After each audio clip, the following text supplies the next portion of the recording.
Let's talk about Medicare coverage. As you may already know, Original Medicare is made up of two parts. Part A is hospital insurance, and we have another video about that if you're interested. This video will focus on Medicare Part B, your medical insurance. So what does it cover? Well, generally quite a wide range of services. Here's some of the main ones, but it's not limited to these. It's important to note that there are limits on many of these services.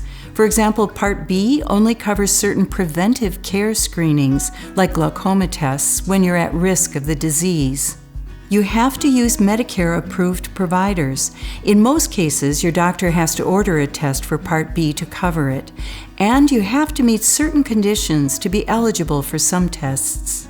Be aware that your doctor might order a test or service that Medicare doesn't cover. Don't be afraid to ask if it's covered beforehand. Now let's talk about how much Medicare Part B costs. Let's start with the good news. Some services are free. For example, Part B covers one flu shot per flu season and one wellness visit per year at no cost to you.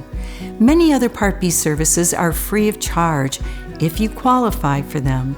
For example, Part B covers hepatitis B shots if you're at medium or high risk of the disease. So now for the costs you can expect to pay. Most people pay a Part B monthly premium. This amount can change from year to year. If your income is over a certain amount, you could pay a higher premium than the standard amount. Coinsurance is a percentage of the cost of a covered service. For most Medicare Part B services, you'll pay a 20% coinsurance amount. For example, if your doctor visit costs $100, you'd pay $20. The Medicare Part B deductible is an annual amount. You need to pay the deductible before Part B starts to cover your medical care. However, you don't have to pay the deductible for all medical care.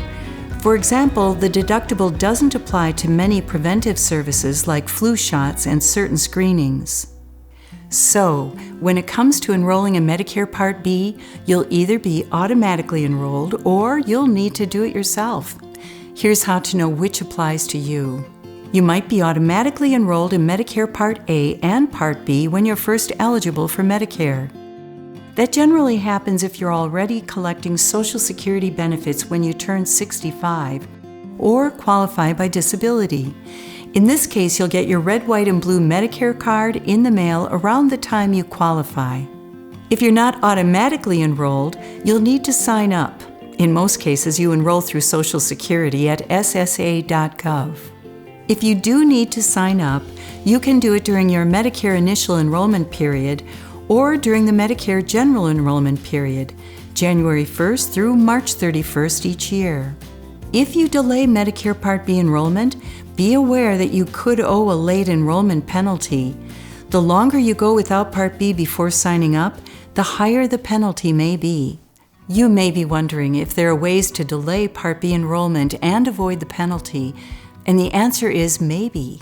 If you're still working and covered by your employer's group health plan, or if your spouse is and you're on their plan, you might get a special enrollment period.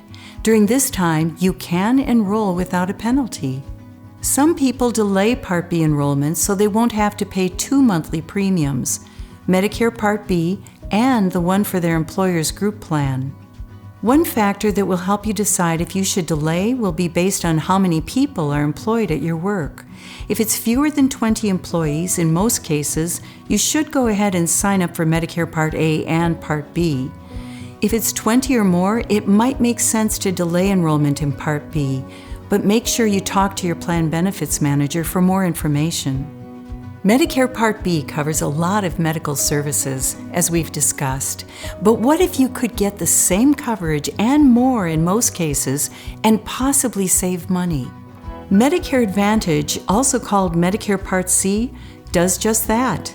It's an alternative way to get your Medicare Part A and Part B benefits, but these plans come to you through private Medicare-approved insurance companies instead of directly through the government. Many Medicare Advantage plans go beyond Part A and Part B coverage. Most will include prescription drug coverage, That's something you don't get under Original Medicare except in limited situations, and many Medicare Advantage plans give you extra benefits like routine dental, vision, and hearing care, along with others. And surprisingly, some of these Medicare Advantage plans have premiums as low as $0 per month. You still need to keep paying your Medicare Part B premium, though, along with any premium your plan may charge. Well, I hope this has given you a little clearer picture of what Medicare Part B is all about.